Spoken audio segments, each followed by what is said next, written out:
Hello बच्चों, good evening. कैसे हैं सभी? बढ़िया? पढ़ाई कर रहे अच्छे से? चलिए पढ़ाई कीजिए, है ना। तो लास्ट क्लास में क्या बात किए थे हम लोग? डिफ्रेंशिएशन ना। डिफ्रेंशिएशन पे मैंने बताया था आपको कि कैसे किसी फंक्शन का डेरिवेटिव किया जाता है। डिफ्रेंशिएशन को डेरिवेटिव बोलते हैं। कैसे उसको डिफ्रेंशिएट करते हैं, डिफ्रेंशिएशन होता क्या है, ठीक है। उस पर बात हो गई थी हमारी, समझ में आ गया था। चलते हैं अब आगे बढ़ते हैं। अब डिफ्रेंशिएशन पे ही बात करेंगे आज। उसका ज्योमेट्रिकल सिग्निफिकेंस समझेंगे कि अगर कोई फंक्शन हमको दिया है, ठीक है, उसका ज्योमेट्रिकल सिग्निफिकेंस क्या होता है उसको समझने की कोशिश करेंगे।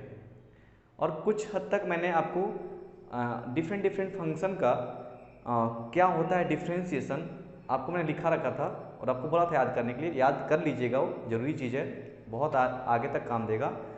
तो चलते हैं आगे बढ़ते हैं। आज बात करेंगे ज्योमेट्रिकल सिग्निफिकेंस के ऊपर, डिफ्रेंशिएशन का ज्योमेट्रिकल सिग्निफिकेंस।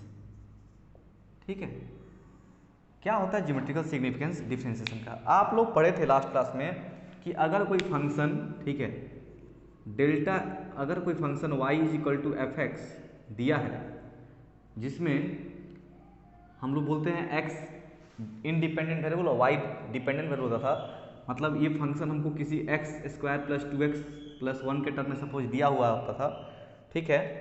तो इसमें अगर कोई अलग अलग x के वैल्यू के लिए अगर वैल्यू बड़ा होता था, ठीक है, अगर x का वैल्यू कोई लार्ज होता था तो उसमें चेंज जो डेल्टा x में चेंज आता था हमारे पास, उसको डेल x लिखते थे। जो लार्ज चेंज आता था उसको हम लोग डेल्टा x में रिप्रेजेंट करते थे। और उसके करस्पॉन्डिंग जो y में चेंज आता था उसको हम लोग डेल्टा y लिखते थे। लेकिन अगर हम लोग क्या लिखते थे कि अगर कुछ ऐसा हो जाए delta y by delta x और साथ में लग जाए लिमिट जिसमें डेल्टा x जीरो की ओर टेंड कर रहा होता था, तो जो ये function delta y by delta x जो हो जाता था हमारा, वो क्या हो जाता था? dy बाई dx हो जाता था। और इसी को बोलते थे differentiation of y with respect to x। ठीक है, बात समझे? ये हम लोग लास्ट क्लास में बात किए थे। ये फाइनल रिजल्ट था हमारा। इसके लिए अब y के अब डिफरेंट डिफरेंट फंक्शन के लिए अगर हमको दिया होता था, ठीक है, तो उसका डेरिवेटिव क्या होगा उसको हम लोग बताए थे आपको, ठीक है। और मैंने ऐसे भी लिखा था कि कभी क्या आपको ऐसे भी दिखेगा dy बाई dt भी दिख सकता है, इसमें कोई बात नहीं। उसमें फंक्शन y किस में दिया होगा तो टी स्क्वायर और समथिंग t के टर्म में दिया होगा, मतलब फंक्शन t में वेरी करेगा। अगर x के रिस्पेक्ट में करना होगा तो फंक्शन x में वेरी करेगा, जैसे यहाँ पे वेरी कर रहा है। यहाँ पे कुछ फंक्शन इस तरीके से देगा T square plus 2t minus 1, या फिर something T 3t square minus 4t plus 1, इस तरीके से वेरी करेगा। समझ रहे बात? तो ऐसा नहीं कि हमेशा dy बाई डी एक्स मिले आपको, या फिर y भी कभी कभी वेरी करेगा। y के जगह पे आपको डिफरेंट डिफरेंट वैल्यू पैरामीटर हो सकते हैं, फिजिकल क्वांटिटी जैसे हम लोग मैकेनिक्स में पढ़ेंगे। हो सकता है स्पीड हो सकता है आपका वेलोसिटी हो सकता है डिस्प्लेसमेंट डिस्टेंस, कुछ भी हो सकता है उसके रिस्पेक्ट में। आगे सेकेंड में हो सकता है वो y आपका करंट हो, ठीक है, करंट हो, करंट वेरी करे टाइम के साथ, कर सकता है ना। Time i is equal to 2t square minus 1 सब कुछ लिखा, तो टाइम के डिफरेंट डिफरेंट वैल्यू के लिए करंट आपको डिफरेंट डिफरेंट मिलेगा। तो करंट के रूप में भी फंक्शन हो सकता है, ठीक है। इस तरीके से वेरी करता है और ऐसे निकालते हैं हम लोग ये सब चीज़, ठीक है, समझ गए। अब आते हैं इसका ज्योमेट्रिकल सिग्निफिकेंस कैसे होगा, इस चीज़ को ज्योमेट्रिकली कैसे समझेंगे उसको देखेंगे। तो इसको मैं मिटाता हूँ। यहाँ पे एक ग्राफ बनाएंगे हम लोग जिसमें एक छोटा सा कर्व ड्रॉ करेंगे। एक हमने बना दिया ग्राफ, यहाँ पे x वर्सेस y का ग्राफ है। x वर्सेस y का हमारे पास कोई ग्राफ है जिसमें मान लेते हैं कुछ हमारे पास एक ऐसा कर्व है। आप जानते हैं यहाँ इस कर्व पे बहुत सारे पॉइंट हो सकते हैं, तो हम लोग कोई भी दो पॉइंट लेते हैं। एक पॉइंट हमारे पास ए है जिसका वैल्यू मैं ले लेता हूँ, इसका वैल्यू मैं लेता हूँ, ए का वैल्यू x1 कॉमा y1। और यहाँ पे कहीं एक पॉइंट बी है जिसको मैं लेता हूँ x2 कॉमा y2। अब इस दोनों कर्व को अगर आप मिलाएंगे, यहाँ से इसको मिला देंगे ऐसे, ठीक।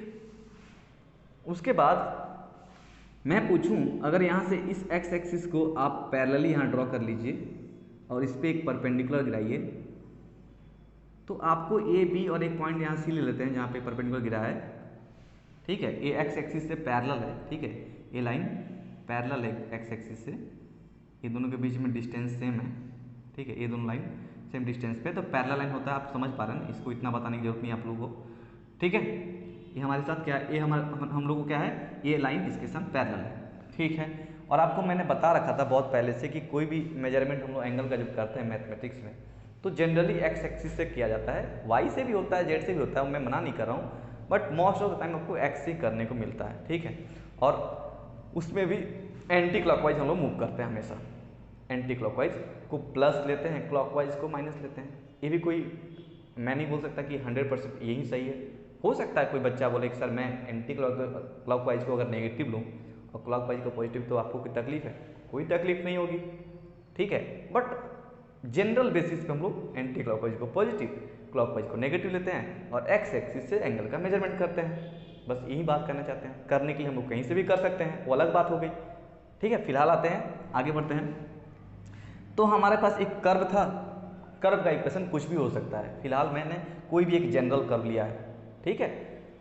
उसमें दो पॉइंट लिया मैंने, पॉइंट ए, पॉइंट बी।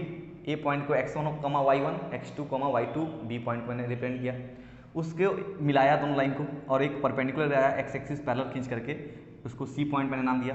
तो हम लोग क्या मिल रहा है, ए बी सी एक ट्रायंगल मिल रहा है, यहाँ पे एक ए बी सी ट्रायंगल मिल रहा है, राइट एंगल ट्रायंगल। एक्चुअली में ए बी सी कैसा है ट्रायंगल, राइट एंगल ट्रायंगल है, ठीक है। ए बी सी एक राइट एंगल ट्रायंगल है। अगर मैं ये बोलूँ यहाँ से इसको थीटा ले लीजिए, ठीक है। अगर आप उसको थीटा लेंगे तो आप क्या लिख सकते हैं, tan थीटा बराबर आप लिख सकते हैं कितना, this side by this side, opposite side by additional side. आपको ट्रिग्नोमेट्री पढ़ा दिया गया है, आपको पता होगा ये चीज़। यहाँ से लिख सकते हैं ये बी सी बाय ए सी होगा। अब बी सी का जो लेंथ है वो कैसे निकालेंगे, बी सी में ये टोटल वैल्यू कितना है, ये आपको यहाँ पे y का वैल्यू कितना है, इधर अगर ड्रॉ करें, इसको यहाँ गिराइए, ये y2 है और इधर ड्रॉ करेंगे डॉट डॉट से, ये y1 है, ये y1 देगा, ये y2 देगा बी पॉइंट। अगर x की बात की जाए तो इधर नीचे ड्रॉप करेंगे तो ये x1 होगा, इधर अगर नीचे आप x को ड्रॉ करेंगे तो ये क्या होगा, x2 होगा। तो ये लेंथ x2 है, ये लेंथ x1 है, ये लेंथ y2 है, ये लेंथ y1 है। तो अगर ये y2 है तो इसको पैरेलली शिफ्ट करेंगे तो ये भी हमारा y2 मिलेगा, समझ रहे हैं। और ये कितना है, y1 है, तो इसको पैरेलली शिफ्ट करते हैं y1 मिलेगा। तो ये कितना मिलेगा, पूरे y2 को y1 से माइनस कर लेंगे, तो ये कितना हो जाएगा, y2 माइनस y1। किसी को कोई दिक्कत नहीं ना। सिमिलरली इसको भी तो निकाल सकते हैं, ये कितना हो जाएगा, x2 माइनस x1। तो यहाँ पे क्या लिख देंगे, y2 minus y1 upon x2 minus x1। क्या इसको ऐसे लिख सकते हैं, delta y upon delta T, delta x, sorry delta y upon delta x. ये चेंज काफ़ी बड़ा है ना, y2 इतना बड़ा, y1, x2 इतना बड़ा, x2 इतना बड़ा, x1 इतना इतना, x2 माइनस x1 इतना, ठीक है। तो ये जो चेंज आ रहा है ये सब काफ़ी बड़ा है ना। वो जो बात कर रहे थे छोटा छोटा चेंज, वो छोटा चेंज तो दिख नहीं रहा है। अगर हम ऐसा करें, अगर हम ऐसा करें कि मान लेते हैं इस वाले b को, अगर हम x2 को, या फिर ऐसा बोलिए x2 माइनस x1 को अगर जीरो की ओर टेंड कराएं, जीरो की ओर टेंड कराएं तो क्या होगा, तब हम बोल सकते हैं कि x2 माइनस x1 अगर लगभग टेंड कराने का मतलब क्या होता है, मतलब होता है कि x2 माइनस x1 का जो वैल्यू है वो लगभग जीरो हो जाए, या फिर x2 लगभग x1 के बराबर हो जाए। x2 माइनस x1 अगर जीरो होता है तो x1 इधर जाकर पॉजिटिव बन जाता है। तो हम लोग बोल सकते हैं x2 लगभग x1 के बराबर हो जाए, बराबर एग्जैक्ट यानी आसपास एकदम लगभग बराबर हो जाए। या फिर कुछ ऐसा करें कि x2 माइनस x1 का जो डिफरेंस है वो जीरो की ओर टेंड करे, मतलब आसपास जीरो का वैल्यू को अप्रोच करे, मतलब जीरो हो नहीं बट जीरो के बराबर लगभग अप्रोक्सीमेटली हो जाए। तो अगर इस चीज़ को करना है तो अगर x2 को x1 के बराबर अगर बनाना है तो हम लोग को इस x2 को, ये x2 माइनस x1 जीरो की ओर टेंड कब करेगा, जब x2 इसके पास आने लगेगा एकदम, मतलब x2 अगर चल चल करके कहीं यहाँ पे आ जाएगा एकदम इस जगह पे, यहाँ x1 है और यहाँ पे x2 आ जाएगा, ठीक है, तब हम लोग को x2 माइनस x1 करेंगे तो ये जो छोटा सा डिस्टेंस दिख रहा है वो हमारा टेंड करेगा जीरो की ओर। जिस समय अगर x2 शिफ्ट करेगा, b पॉइंट का कोऑर्डिनेट x2 को रिप्रेजेंट कर रहा है, उसके समय उसके साथ साथ y2 भी तो नीचे आने लगेगा, क्योंकि x2 जब यहाँ से यहाँ पहुँच जाएगा तो इसके करस्पॉन्डिंग अगर हम लोग कोऑर्डिनेट ड्रॉ करेंगे तो इसके ऊपर जाएंगे लेकर के, कोऑर्डिनेट तो ऐसे ही ड्रॉ करते हैं ना, x2 जब यहाँ था तो इसका करस्पॉन्डिंग y कहाँ पे था, तो x2 को ऊपर लेके गए, जहाँ पे ग्राफ से टच किया वहाँ पे हम लोग दिखा दिए कि यहाँ पे हमारा क्या होगा, इधर में y2 होगा। अब x2 के करस्पॉन्डिंग y2 कहाँ पे होगा, तो x2 यहाँ पे हम लोग ले लिए हैं, क्योंकि हम बोल रहे हैं x2 माइनस x1 को जीरो की ओर टेंड करा रहे हैं, तो x2 को हम लोग x1 के पास लाए, तो उसके करस्पॉन्डिंग और y2 निकालना हो तो हम लोग क्या करेंगे, इस डॉट लाइन को ऊपर ले जाएंगे परपेंडिकुलरली, और उसके करस्पॉन्डिंग जो y होगा वही हम लोग y2 मानेंगे। तो इसका y2 यहाँ पे कहीं मैच करेगा तो ये कहीं इधर आते दिखेगा, एकदम इधर। तो आप देख पा रहे होंगे अगर x2 माइनस x1 जीरो की ओर टेंड करा है, उसके करस्पॉन्डिंग y2 माइनस y1 भी जीरो की ओर टेंड करने लग रहा है, ठीक है। तो इस केस में आप बोल सकते हैं, अगर इसको मैं छोटा ट्रायंगल मान लूँ, अब देखिए इतना छोटा जगह है तो इसमें दिखाना मुश्किल है, थोड़ा सा आप ऐसे समझिए, थोड़ा सा यहाँ पे मैं दिखा रहा हूँ, एक मिनट आप ऐसे समझिए, यहाँ पे मान लेते हैं ये x1 y1 है, इधर कहीं x2 y2, मैं थोड़ा सा बड़ा बना रहा हूँ, एक्चुअली छोटा होता है, मैं थोड़ा आपको ट्रायंगल बनाकर दिखा सकूँ बोल के मैं बना रहा हूँ। ये मान लेते हैं पॉइंट B है जो आ गया है यहाँ तक, ठीक है, वो x2 y2 हो गया है, x2 y2 नहीं बोल सकते इसको, x2 y2 डैश बोल दीजिए, ठीक है, क्योंकि इसका कोऑर्डिनेट तो बराबर नहीं होगा, अलग अलग होगा, ठीक है। बट इतना बोल सकते हैं कि x2 माइनस x1 का जो वैल्यू है, ठीक है, वो घट गया है, x2 माइनस x1 ही रहने दीजिए, कन्फ्यूजन तो हो जाएंगे आप लोग, x2 माइनस x2 y2 रहने देते हैं, ठीक है। हम बस बोल रहे हैं कि x2 y2 कहीं इधर आ गया है, ठीक है, किस कोऑर्डिनेट सिस्टम चेंज है अलग बात है, बाद का बात है। बस इतना समझिए, b शिफ्ट होते होते जैसे x2 यहाँ पास आया, क्योंकि x2 माइनस x1 को जीरो अप्रोच कराना था, तो ये इधर आया तो उसका करस्पॉन्डिंग y भी इधर आ गया, y2 यहाँ उठ के यहाँ आ गया है, समझ रहे हैं बात, तो y2 माइनस y1 भी छोटा हो जाएगा, टेंड करेगा जीरो की ओर। तो अगर मैं इसको ड्रॉ करूँ एक ट्रायंगल के रूप में, अगर ड्रॉ करके दिखाना चाहूँ तो कैसा दिखेगा,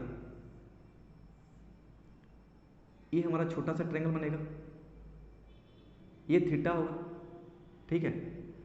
अगर ये और पास रहता तो ये थीटा और छोटा हो जाता, तो शायद हो सकता था ऐसा दिखता, ये अगर एकदम पास रहता तो ये अगर आप इसको मिलाते, ये दो लाइन मिलाए हैं, अगर ये पास पास आते जाएगा तो जब मिलाते जाएंगे तो एकदम लगेगा कि बस इसको बस टच कर रहा है, मतलब इसको एक से टच करके एक लाइन जा रहा है, इस पॉइंट को एकदम, ये दोनों पॉइंट एकदम आसपास हैं, अगर उस दोनों पॉइंट को मिलाएंगे आप, ठीक है, जैसे यहाँ पे मिला रहे हैं इसको, ऐसे मिला रहे हैं इसको, तो हो सकता है अगर एकदम पास रहता तो उसको मिलाएंगे तो एक टेंजेंट हो जाएगा उसको, क्योंकि हम जानते हैं किसी कर्व पे अगर एक लाइन से कोई लाइन खींचते हैं तो टेंजेंट देता है। तो अगर दो पॉइंट एकदम पास हैं, जिसको हम लोग बोल रहे हैं एकदम टेंड करा जीरो की ओर, डिफरेंस उसमें बिल्कुल ही नहीं है, और ये दोनों लाइन को मिलाएंगे तो क्या ये लाइन इसके टेंजेंट होकर पास करेगा कि नहीं पास करेगा, इसको बोल सकते हैं एक टेंजेंट है। समझ में आ रहा है क्या, ठीक है। तो यहाँ से क्या हो रहा है, इसके बाद क्या हो रहा है, हम लोग बोल रहे हैं कि जो डेल्टा एक्स है वो टेंड कर रहा है कहाँ, जीरो की ओर, लिमिट लगा दिए, लिमिट लगाकर डेल्टा एक्स को जीरो की ओर टेंड किए, तो ये जो delta y by delta x था वो फिर से क्या बन गया, d y by d x, छोटा सा चेंज इन डी एक्स दे रहा है, छोटा सा change in y, d y को छोटा वाई, छोटा चेंज इन वाई बोलते हैं, डी एक्स को छोटा चेंज इन एक्स बोल रहे हैं। तो वही चीज़ हो गया, यही है ज्योमेट्रिकल सिग्निफिकेंस कि कैसे कोऑर्डिनेट सिस्टम अगर पास लाया जाए तो कैसे क्या हो जाएगा, टेंजेंट बन जाता है एक कर्व पे, मतलब बोल सकते हैं जो dy बाई डी एक्स अगर किसी फंक्शन का निकालेंगे, ठीक है, मान लेते हैं ये फंक्शन कुछ ऐसा था एक्स स्क्वायर प्लस 2 माइनस 1, कुछ इस इक्वेशन का एक ग्राफ था ऐसे एक्स वाई कोऑर्डिनेट में। तो अगर मैं मान लो ये फंक्शन है, ये y है हमारे पास, ठीक है, y का इक्वेशन है, तो हम लोग का dy बाई डी एक्स अगर करेंगे तो dy बाई डी एक्स क्या दे रहा है, ये dy बाई डी एक्स क्या दे रहा है, एकदम पॉइंट को पास ले आ रहा है और वो उस जगह पे उस पॉइंट पे टेंजेंट दे रहा है। बात समझ रहे हैं, उस पॉइंट पे वो क्या दे रहा है, टेंजेंट दे रहा है। तो यहां से हम लोग बोल सकते हैं कि अगर किसी फंक्शन को, अगर किसी कर्व का इक्वेशन, ठीक है, अगर दिया है आपको और उसको एक बार डेरिवेटिव करेंगे, उसको एक बार डिफरेंशिएट करेंगे, तो आपको क्या देगा, वो किसी भी पॉइंट का टेंजेंट देता है और उस पॉइंट को अगर आप पुट कर देंगे उसमें, तो आपका उस जगह पे टेंजेंट का वैल्यू मिलता है। जैसे यहाँ पे अगर हम अब ड्रॉ करें, इसको मान लिए यहाँ से यहाँ मिला है, इसको अगर एक्सटेंड करेंगे ऐसे, ओह टेढ़ा हो गया, ये है हमारा थीटा, ठीक है, ये स्लोप दे रहा है, यही अपना क्या है, स्लोप है, ठीक है, यही हमारा क्या है, स्लोप है। मतलब y का इक्वेशन हम लोग को कितना दिया है, x square plus two x minus 1, तो dy बाई डी एक्स क्या देगा, 2x प्लस 2 और कांस्टेंट का डिफरेंशिएशन 0। तो ये जो इक्वेशन आया, ये एक स्ट्रेट लाइन का इक्वेशन बन गया 2x प्लस 2, ठीक है, यही हमारा क्या है, ये हमारा टेंजेंट है इस कर्व का। अब जिस पॉइंट पे आपको चाहिए, x का किस पॉइंट पे टेंजेंट चाहिए, सपोज यहाँ पे चाहिए होगा, तो इसके करस्पॉन्डिंग का वैल्यू पुट कर दीजिए। यहाँ पे मान लेते हैं ये x3 है, तो यहाँ पे क्या करेंगे, dy by d x at x is equal to x3 put करेंगे, तो कितना आ जाएगा 2x3 प्लस 2, ये उस जगह का टेंजेंट मिल गया। तो अब अलग अलग पॉइंट डालते जाएंगे, आपको नीचे वाला वैल्यू दिख रहा है, ओके विजिबल है, ठीक है। तो आपको यहाँ से अगर आप अलग अलग पॉइंट का वैल्यू डालते जाएंगे तो उस जगह पे वो टेंजेंट आपको देता जाएगा। बाकी टेंजेंट का कहीं आपको पता है, अगर ये थीटा लेस देन 90 डिग्री बनता है तो पॉजिटिव स्लोप देता है, ठीक है, समझ में आया। और और उस समय हम लोग का कर्व क्या होता है, इंक्रीजिंग टाइप होता है, फंक्शन इंक्रीजिंग होता है, और थीटा अगर ग्रेटर देन 90 होता है तो स्लोप नेगेटिव होता है, और उस समय हम लोग का क्या होता है, डिक्रीजिंग टाइप फंक्शन होता है, डिक्रीजिंग टाइप कर्व होता है, ये जानते हैं आप, ठीक है, समझ गए। तो ये टोटल कार्य ज्योमेट्रिकल सिग्निफिकेंस का है, क्लियर है। आगे बढ़ते हैं, और कुछ बात जो नहीं बता पाए थे उस दिन आप लोगों को लास्ट लेक्चर में, वो बता देते हैं।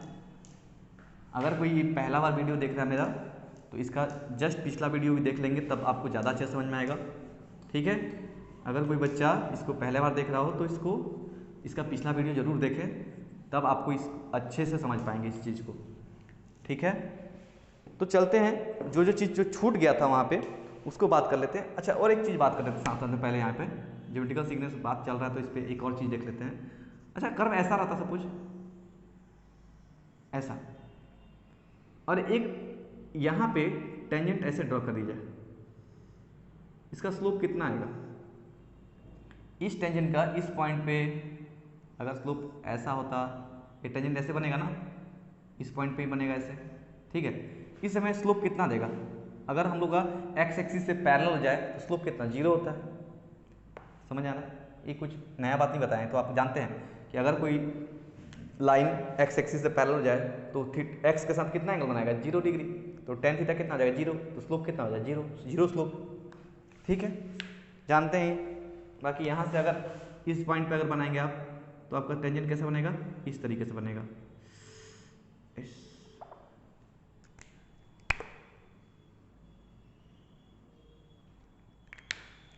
अगर आप टेंजेंट कहाँ बना रहे हैं, सपोज यहाँ पे बना रहे हैं, तो टेंजेंट कुछ इस तरीके से बनेगा। अब थीटा क्या है, 90 डिग्री से ज़्यादा है, अगर टेंजेंट यहाँ बना रहे हैं तो कैसा बनेगा, इस जगह पे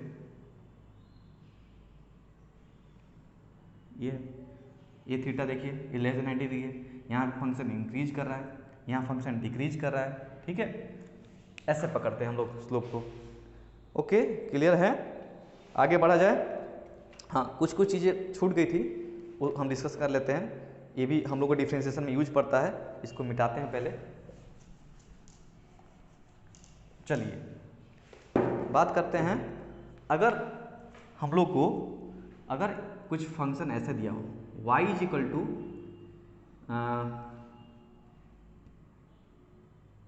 u प्लस भी, मतलब u भी एक फंक्शन है, ये फंक्शन 1 है और ये फंक्शन 2 है, फंक्शन 2 है। अगर दो फंक्शन एडिशन में हो, उस टाइम आपसे कोई पूछे कि बताओ इसका डिफ्रेंशिएशन कैसे निकाला जाए, तो क्या करेंगे? अगर मैं पूछूं differentiating above equation with respect to, suppose हम लोग x कर रहे हैं, तो ये क्या बन जाएगा?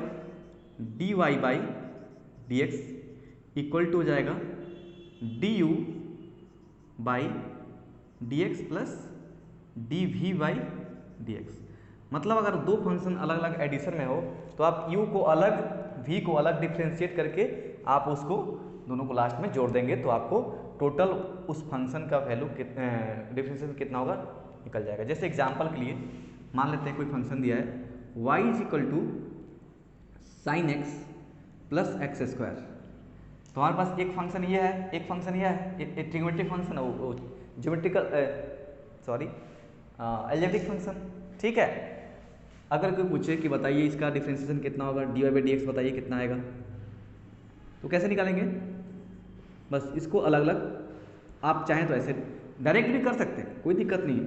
आप मान लीजिए इसको u मान लीजिए, इसको v मान लीजिए। u को करेंगे, u का वैल्यू कितना है? साइन x है। v का वैल्यू कितना है? एक्स स्क्वायर है। तो D u by d x कितना हो जाएगा? डी बाई डी एक्स हो जाएगा साइन एक्स का कितना होता है? Cos x. और यहाँ पे d v by d x कितना हो जाएगा? 2x हो जाएगा, क्योंकि x के पावर n का डिफ्रेंशिएशन आप पढ़े हैं, कितना होता है? n x के power n minus one, n x के पावर n नीचे उतर जाता है, x के पावर n माइनस वन कर देते हैं, तो x के पावर 2 है तो 2 नीचे उतर जाएगा और ऊपर में चल जाएगा x के पावर 2 माइनस वन, मतलब 2 माइनस वन कितना? 1, तो x के पावर 1 को x ही लिख दिया मैंने। अब उसका d y by d x अगर लिखना चाहें तो क्या हो जाएगा? ये होता है d v by d x, sorry d u by d x, sorry plus d v by d x. यहाँ से d u by d x कितना है हमारे पास? Cos x. D v by d x कितना आया? 2x। तो ये हो गया differentiation of d y by d x जो हमारे पास ऊपर में है। क्लियर है? समझ गए? उसके बाद ऐसा ही कुछ होगा, अगर कुछ फंक्शन अच्छा नेगेटिव हुआ तो ठीक उल्टा माइनस कर देंगे, ठीक है, तो कुछ खास नहीं है। नेगेटिव होगा तो उसको नेगेटिव लगा लेंगे। अगर मल्टीप्लिकेशन हो तो क्या करेंगे? अगर दो फंक्शन का मल्टीप्लिकेशन दिया हो साथ में, अगर y is equal to u into v दिया हो, उस केस में कैसे निकालेंगे? इसका भी एक रूल होता है। इस पर डिफ्रेंशिएट करेंगे, डिफ्रेंशिएटिंग बोथ साइड डब्ल्यू bar t with respect to x, तो d y by d x क्या बन जाएगा? इस समय केस बन जाएगा d y by d x में क्या करते हैं, अगर u और v दो फंक्शन है, ठीक है, तो इसको मान लेते हैं फंक्शन 1 और इसको मान लेते हैं फंक्शन 2। तो फंक्शन 1 फंक्शन 2 अगर मल्टीप्लिकेशन बताया तो क्या करते हैं? फर्स्ट फंक्शन को हम लोग u ही रख देते हैं, u को ऐसे ही रख देंगे, उसको डिफ्रेंशिएट नहीं करेंगे, जो दो दिया होगा वहीं रख देंगे। v का डिफ्रेंशिएशन करते हैं तो क्या करेंगे? डी बाई डी एक्स करेंगे, प्लस लगा करके फिर v को रख देंगे, दूसरे फंक्शन को रख देंगे, फिर पहले का डिफ्रेंशिएशन कर देंगे। ठीक है, समझ में आया? ये भी एक रूल है, इसको याद करना है। इसका एक एग्जाम्पल ले लेते हैं। y इज इक्वल टू, फिर समझ लेते हैं, आपके लिए आसान होगा, sine x into x square. दो फंक्शन मल्टीप्लिकेशन में है, ये फंक्शन 1 है, ठीक है, ये फंक्शन 1 है, ये फंक्शन 2 है। और d y by d x करेंगे तो कैसे करेंगे?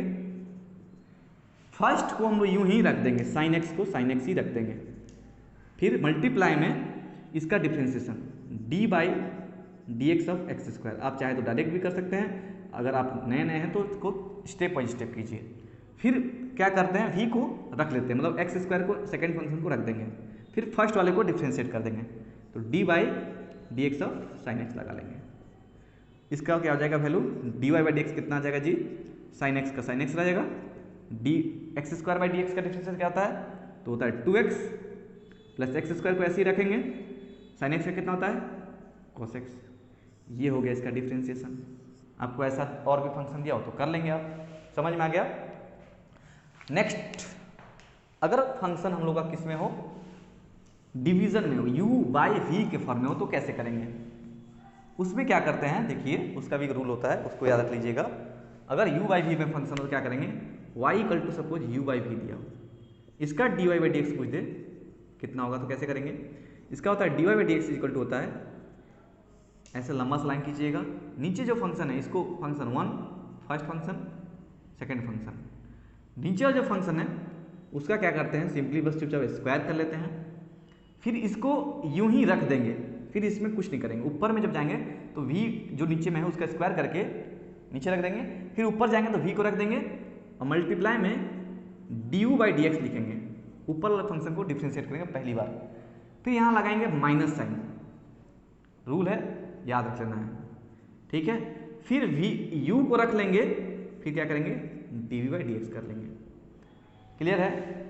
एग्जाम्पल ले लेते हैं, y इज इक्वल टू आपको दिया है वही चीज लेते हैं फिर से, sine x by x square, तो फंक्शन u बाई वी में दिया है, इसका डेरिवेटिव निकालना हो dy बाई डी एक्स, कैसे करेंगे, ये हो जाएगा कैसे, dy by d x equal to हो जाएगा, dy बाई डी एक्स हो जाएगा, नीचे में नीचे वाले फंक्शन का स्क्वायर कर देते हैं तो एक्स स्क्वायर का होल स्क्वायर हो जाएगा, और फिर एक्स स्क्वायर को यूं ही रख देंगे, फिर मल्टीप्लाई में इसका differentiation D by d x of sine x, फिर माइनस लगाते हैं, फिर साइन एक्स को यूं ही रख देंगे, फिर कर लेंगे d by d x of v के वी वाले फंक्शन को एक्स स्क्वायर को, तो क्या हो जाएगा आंसर जी, डी बाई डी एक्स कितना हो जाएगा, ये हो जाएगा एक्स के पावर 4 और ये कितना हो जाएगा x square multiply sign x का कितना हो जाएगा cos x, minus sine x को ऐसे ही रखेंगे और इसका हो जाएगा 2x, तो ये है आपका आंसर। u बाई वी को इस तरीके से किया जाता है। समझ में आया? ये सब कुछ था फंक्शन जो मैंने बताया नहीं था आपको, तो ये सब याद रख लीजिए, तरीका ऐसे ही करते हैं, u plus v, u minus v, u into v, u division v, ठीक है, u बाई वी मतलब कैसे किया था, इसको ये है तरीका अप्रोच करने का। और साथ साथ में कुछ फंक्शन छूट गया था शायद, y इक्वल टू ई के पावर एक्स का डिफ्रेंसिएशन कोई पूछे तो क्या होता है, d y by d x हो जाएगा ई के power x square, sorry e के पावर एक्स ही हो जाएगा, नहीं मैंने बता दिया था, ये मैंने आपको बता दिया था, सॉरी याद आ गया मुझे याद आ गया, अब मैंने ये सब बताया था। हाँ, y इक्वल टू शायद log x का छूट गया था, log x का differentiation, d y by d x कितना होगा log x का, ये हो जाता है 1 बाई एक्स, ये होता है 1 बाई एक्स, log x का डिफ्रेंसिएशन क्या होता है 1 बाई एक्स होता है, ठीक है। इतना अगर आप कर पाएंगे, ठीक है, अगर इतना आप कर पाएंगे तो मुझे नहीं लगता कि आपको डिफ्रेंशिएशन में कहीं प्रॉब्लम आएगा। अच्छा, ऐसा कुछ अगर दिया रहेगा y is equal to suppose कोई फंक्शन दिया है जैसे x के पावर साइन x, ऐसा दिया हो ना, तो क्या करते हैं इसके लिए तुरंत पहले क्या करते हैं log लगा लेते हैं। अब log तो आपने पढ़ा ही नहीं है, दोनों साइड क्या करेंगे log लगा लेंगे, इधर भी log और इधर भी log x के पावर साइन x लिख लेते हैं, ठीक है। तरीका है ऐसे करने का, आएंगे लॉगरिथमिक फंक्शन जब बताएंगे तो बता देंगे इसको।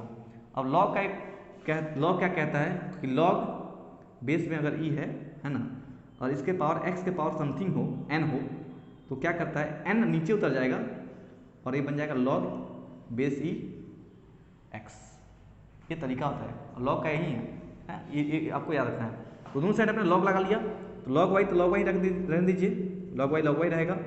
अब इसका क्या हो जाएगा साइन एक्स नीचे उतर जाएगा और ये क्या बच जाएगा log x बच जाएगा, ठीक है, बेस में क्या है ई।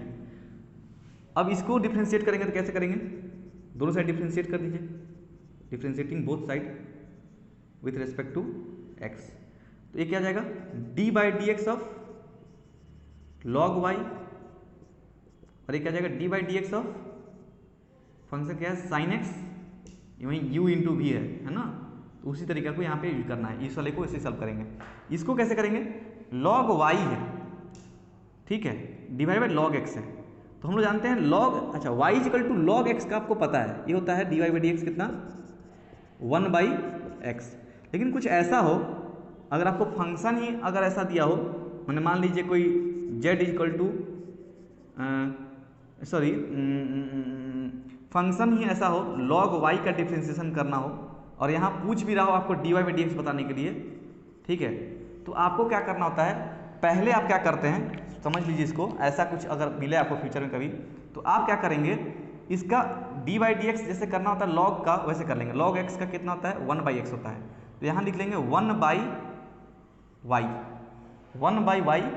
और फिर क्या करेंगे, चूंकि हम लोग डिफ्रेंसिएशन x के रिस्पेक्ट में कर रहे हैं, ठीक है, और हम लोग का यहाँ पे लेकिन क्या है, यहाँ फंक्शन x का होता है तब हम लोग डिफ्रेंसिएशन करते हैं, 1/x लिख देते हैं। अगर यहाँ x होता तो सिंपली 1/x लिख देते हैं, लेकिन यहाँ तो x है नहीं, यहाँ तो y है, तो क्या करते हैं, इसको 1/y तो लिख दिए, अब y को भी क्या करते हैं, डिफ्रेंशिएट करते हैं x के रिस्पेक्ट में, तो यहाँ लिख देते हैं dy/dx। यही तरीका है करने का, कि जो फंक्शन के रिस्पेक्ट में अगर मान लेते हैं x के रिस्पेक्ट में करते हैं, यहाँ तो x फंक्शन चाहिए होता है हम लोग को, लेकिन यहाँ x तो है नहीं, यहाँ कुछ y है, तो y को डिफ्रेंशिएट कर लेंगे, तो 1/y लिख लिए। अब फिर y को हम लोग फिर से एक बार x के रिस्पेक्ट में डिफ्रेंशिएट कर लेते हैं, तो ये होता है dy/dx। यहाँ पे क्या हो जाएगा, वहीं u भी लगा डायरेक्ट लगा रहे हैं हम, देखिए sin x को sin x रखेंगे, 1 log x का डिफ्रेंशिएशन कितना, 1/x प्लस log x को ऐसे ही रख देंगे, और sin x कितना जाएगा, cos x। तो यहाँ से dy/dx कितना मिल जाएगा जी, यहाँ से dy/dx कितना मिल जाएगा, y चल जाएगा इधर मल्टीप्लाई हो जाएगा, और साथ में रहेगा कितना, sin x/x plus log x into cos x। ये फाइनल आंसर हो गया। y का वैल्यू आपको कितना दिया है, x के पावर, तो यहाँ पे y का वैल्यू लाके पुट कर सकते हैं, यहाँ पे डायरेक्ट x के पावर कितना लिख देंगे, sin x। ये आपका आंसर हो गया इसका, y इक्वल टू x के पावर sin x का, ठीक है, समझ गए। तो चलिए अपने से बाकी आप ट्राई कीजिए कुछ कुछ क्वेश्चन, ठीक है, और भी बात करेंगे इस पर डिफ्रेंसिएशन का। खैर इतना ही अभी रहते हैं, इतना अगर आप सीख गए तो आपको कहीं मतलब कि मैकेनिक्स और पढ़ेंगे हम लोग जब, तो नहीं तकलीफ आएगी आपको, ठीक है, आप समझ जाएंगे, ये सब आप कर लेंगे। आप बस इस जितना बताए हैं उसको थोड़ा याद रखें, ठीक है। अगर आपके पास कोई टेक्स्ट बुक है तो उसको थोड़ा सा कुछ वहाँ से नंबर बनाने की कोशिश करें। ओके, चलते हैं नेक्स्ट क्लास में इंटीग्रेशन पे बात करेंगे, ठीक है। Thank you.